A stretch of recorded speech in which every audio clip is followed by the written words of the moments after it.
Halo pemirsa, Weekly Report kembali hadir di sela-sela aktivitas Anda. Bersama saya Natasha Alko yang akan memberikan rangkuman berbagai berita teraktual yang terjadi selama satu pekan terakhir. Presiden Jokowi kecam keras serangan Israel ke Rafah. Gerindra bakal usung Ridwan Kamil maju Pilgub Jakarta. Menlu Retno mengirimkan pasukan damai tunggu komando PBB. Berikut berita pilihan selengkapnya.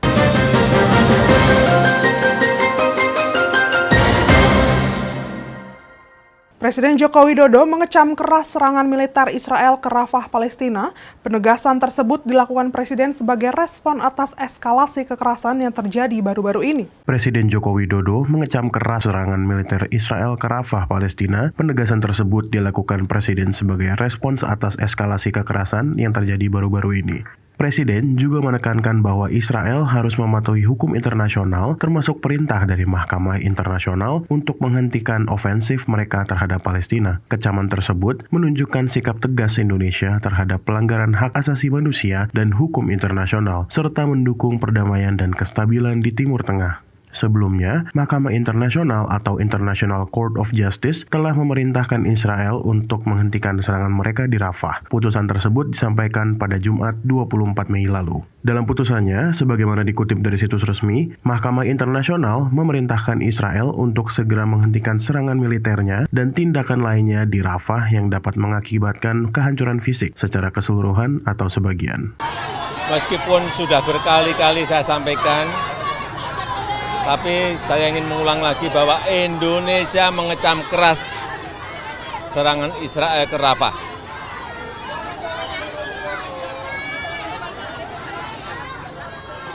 Dan Israel mestinya memiliki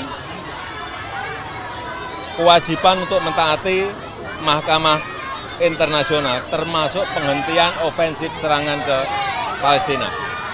Anggota Komisi 1 DPR RI dari fraksi PDIP TB Hasanuddin menilai usulan perpanjangan masa pensiun prajurit TNI di dalam rencana revisi Undang-Undang Nomor 35 Tahun 2024 tentang TNI harus dikaji ulang. Anggota Komisi 1 DPR RI dari fraksi PDIP TB Hasanuddin menilai usulan perpanjangan masa pensiun prajurit TNI di dalam rencana revisi Undang-Undang Nomor 35 Tahun 2004 tentang TNI harus dikaji ulang. Dalam draft Undang-Undang 23 Tahun 2004 disebutkan bahwa para prajurit TNI yang menduduki masa jabatan fungsional bisa diperpanjang masa pensiunnya hingga 65 tahun. Hasanuddin menyebut jika ingin diperpanjang sebaiknya para prajurit tersebut bukan ditugaskan menjadi prajurit TNI, tetapi dialihkan untuk mengisi jabatan sipil, misalnya sebagai pengajar di perguruan tinggi atau peneliti utama di lembaga tertentu. Yang pertama itu, usulan pertama, untuk para perwira pertama, perwira menengah, perwira tinggi, dirubah dari pensiunnya 58 menjadi 60. Sementara untuk bintara dan tamtama, dari 55 menjadi 58. Ya, kalau untuk perwira 58 menjadi 60. Ya, itu menurut hemat saya sepakat. Itu ayat supaya ayat 1 dan ayat 2 itu sepakat bahwa kan itu ada undang-undang yang tahun kemarin diresmikan nomor 20 tahun 2023 bahwa usia untuk aparatur negara antara 58 dan 60. Jadi biar kesetaraan, baik aparatur negara yang lain, kemudian TNI, Polri dan sebagainya. Nah, sekarang yang 65 tahun, menurut hemat saya, mungkin ada yang memiliki kemampuan profesionalisme. Dia seorang profesor, ditempatkan menjadi tenaga pengajar di sebuah perguruan tinggi, ya sudah tidak apa-apa, tetapi tidak usah masih berpakaian prajurit aktif lah, alih status saja, alih status menjadi dosen, alih status jadi peneliti di BRIN dan lain sebagainya. Itu pendapat saya. Prosedur alih status itu kita sudah miliki. Anggota Komisi 6 DPR RI fraksi Demokrat Herman Hairon memastikan bakal mengawasi implementasi izin organisasi masyarakat keagamaan pengelola usaha tambang. Anggota Komisi 6 DPR RI fraksi Demokrat Herman Hairon memastikan bakal mengawasi implementasi izin organisasi masyarakat atau ormas keagamaan pengelola usaha tambang. Lampu hijau bagi pengelola tambang oleh ormas keagamaan termuat dalam Peraturan Pemerintah Nomor 25 Tahun 2024. Herman mengatakan, pemerintah juga mesti menjelaskan terkait bagaimana mekanisme memberikan konsensi tambang kepada ormas. Mekanismenya langsung kepada ormas atau melalui perusahaan dan koperasi. Herman menjelaskan, pemerintah tidak salah dalam memberikan izin tambang kepada ormas keagamaan berdasarkan Undang-Undang Dasar 1945, Pasal 33 hal tersebut diperbolehkan. Pada pasal tersebut disebutkan bahwa kekayaan alam dikuasai negara dan dimanfaatkan untuk kemakmuran rakyat. Negara memiliki kewenangan untuk menguasai dan memanfaatkannya. Sebelumnya, pemerintah telah memberikan akses tambang kepada ormas keagamaan lewat Peraturan Pemerintah Nomor 25 Tahun 2024 tentang perubahan atas Peraturan Pemerintah Nomor 96 Tahun 2001 tentang pelaksanaan kegiatan usaha pertambangan, mineral, dan batu bara. Hal itu ditekan oleh Presiden Jokowi pada 30 Mei 2024 lalu, di mana dalam peraturan tersebut pemerintah menyisipkan tambahan satu pasal, yakni pasal 83A, yang berbunyi dalam rangka peningkatan kesejahteraan masyarakat, wilayah izin usaha pertambangan khusus dapat dilakukan penawaran secara prioritas kepada badan usaha yang dimiliki oleh organisasi kemasyarakatan keagamaan. Dari DPR sendiri pengawasannya juga bagaimana? Ya, saya akan memulai dari Undang-Undang Dasar 1945.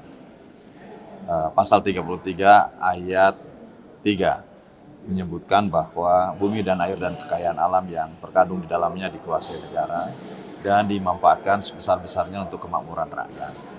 Kemudian di ayat 2-nya bahwa disebutkan cabang-cabang produksi yang penting bagi negara dikuasai oleh negara dan dimanfaatkan oleh negara. Artinya negara punya kewenangan untuk bisa memanfaatkan berbagai sumber daya alam. Oleh karenanya, apakah negara akan memberikan kepada siapapun, itu menjadi kewenangannya. Selama bahwa berbagai sumber daya alam itu tentu bermanfaat bagi seluruh rakyat Indonesia. Kan konteksnya di situ. Entah apakah nanti diberikan kepada ormas seperti Nahdlatul Ulama dan Muhammadiyah, yaitu sangat bergantung kepada pemerintah sebagai eksekutifnya negara, Nah, tinggal nanti fungsi pengawasannya ya ada di legislatif, karena kami memiliki fungsi pengawasan. Nah, bagaimana pengelolaannya? Ya tentu negara harus menjelaskan, pemerintah harus menjelaskan terkait dengan bagaimana kalau memberikan konsesi kepada ormas. Apakah langsung ormas harus mendirikan perusahaan ataupun koperasi? Kan pertambangan bisa dikelola juga oleh koperasi misalkan. Ataukah mungkin diserahkan kepada profesional untuk bisa dipergunakan sebesar-besarnya untuk meningkatkan kesejahteraan di kalangan ormas yang tentu diberikan konsesi oleh pemerintah. Itu sah saja karena domainnya ada di pemerintah. Tinggal nanti kami bagaimana tentu mengawasi dalam perjalanannya sehingga berbagai sumber daya alam ini bermanfaat bagi masyarakat dan bangsa Indonesia. Menteri Pemuda dan Olahraga Republik Indonesia Dito Aritejo optimis dua pemain keturunan Kelvin Verdong dan Jeans Revans bisa segera memperkuat tim nasional Indonesia. Menteri Pemuda dan Olahraga Republik Indonesia Dito Aritejo optimis dua pemain keturunan Kelvin Verdong dan Jeans Revans bisa segera memperkuat tim nasional Indonesia. Bahkan, Dito mengupayakan keduanya dapat berlaga di kualifikasi Piala Dunia 2026 zona Asia melawan timnas Irak dan timnas Filipina. Dito optimis permohonan naturalisasi Kelvin dan Jeans disetujui oleh Komisi 10 DPR RI. Dirinya makin percaya kedua pemain tersebut bisa membela timnas Indonesia melawan Irak dan Filipina pada 6 serta 11 Juni 2024 mendatang. Dito mengatakan pihaknya akan bekerja sama dengan seluruh pihak agar permohonan Kelvin dan Revans dipercepat. Di sisi lain, Dito juga meyakini PSSI telah mempersiapkan maksimal untuk melawan Irak dan Filipina. Dari proses di DPR paripurna itu akan dilaksanakan pelantikan oleh pengambilan sumpah, dan kita juga berharap nanti bisa mengejar untuk di pertandingan laga Irak maupun Filipina. Jadi potensinya sangat mungkin dan ini kita akan kerja bersama seluruhnya untuk memastikan hal tersebut. Persiapannya saya rasa PSSI sudah melakukan persiapan yang sangat maksimal dan Saya rasa ini kan salah satu dari persiapan proses naturalisasi pada hari ini, kemudian kewarganegaraan. Jadi ya kita berharap nanti hasilnya juga bisa membanggakan. Ketua Harian DPP Partai Gerindra Dasko mengatakan partainya sudah memutuskan untuk menyusung Ridwan Kamil maju Pilkada Jakarta 2024. Ketua Harian DPP Partai Gerindra Dasko mengatakan partainya sudah memutuskan untuk menyusung Ridwan Kamil maju Pilkada Jakarta 2023. Meski demikian, Dasko tidak menutup ruang untuk kader internal maju di Pilgub Jakarta. Dasko mengatakan Gerindra masih mempertimbangkan kadernya untuk mendampingi Ridwan Kamil. Sementara itu, Ridwan Kamil belum mau memastikan bakal maju di Jakarta atau Jawa Barat dalam beberapa kesempatan. Dirinya menyerahkan sepenuhnya keputusan tersebut kepada para pemimpin partai politik. Pembangunan IKN ke depan. Nah, bahwa kemudian soal posisinya Kang Emil itu sudah Gerindra putuskan dan diberikan rekomendasi untuk maju di Pilkada. Ketua DPR RI Puan Maharani mengatakan pihaknya belum menerima surat Presiden terkait rancangan Undang-Undang Perubahan Ketiga atas Undang-Undang Nomor 3 Tahun 2002 tentang Polri. Ketua DPR RI Puan Maharani menyebut bahwa revisi atau rancangan undang-undang tentang perubahan ketiga atas Undang-Undang Nomor 2 Tahun 2022 tentang Kepolisian Negara Republik Indonesia belum akan dibahas di DPR RI. Ketua DPR RI Puan Maharani mengatakan pihaknya belum menerima surat Presiden terkait rancangan undang-undang perubahan ketiga atas UU Nomor 3 Tahun 2002 tentang Polri. Dirinya memastikan DPR belum membahas mengenai RUU Polri karena belum menerima naskah akademiknya. Sampai hari ini belum ada naskah akademiknya, surprise-nya juga belum diterima, jadi belum ada DIM-nya juga belum ada, jadi belum tahu isinya apa. Itu artinya fraksi PDI Perjuangan meminta itu agar dikaji lebih matang terlebih dahulu sebelum dibahas. Belum ada yang akan dibahas, jadi belum tahu apa yang akan dibahas karena naskah akademiknya DPR belum menerima. Gitu. Menteri Koordinator Bidang Kemaritiman dan Investasi Luhut Binsar Panjaitan menanggapi terkait pengganti Bambang Susantono dan menduduki Kepala Otorita Ibu Kota Nusantara atau OIKN sebab saat ini jabatan tersebut dipegang oleh pelaksana tugas Menteri PUPR Basuki Hadi Mulyono.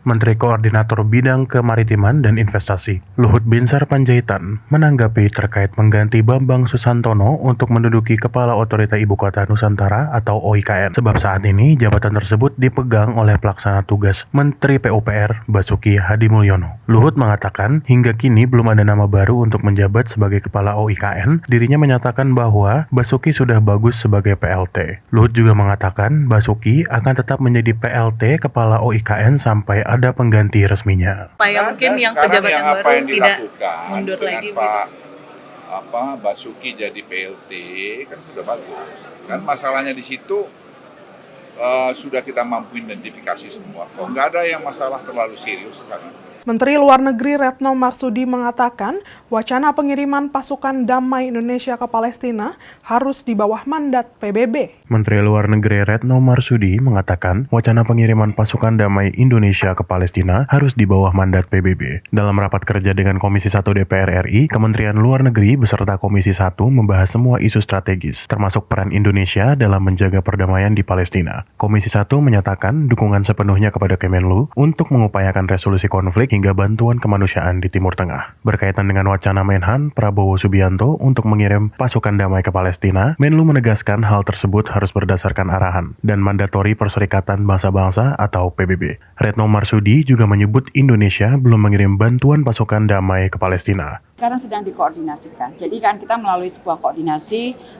tapi sekali lagi teman-teman untuk pengiriman PKO ya.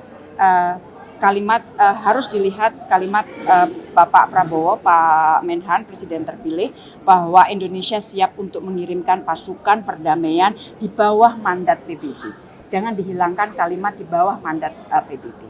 Kalau sejauh ini memang di sana ada pasukan? Enggak, belum.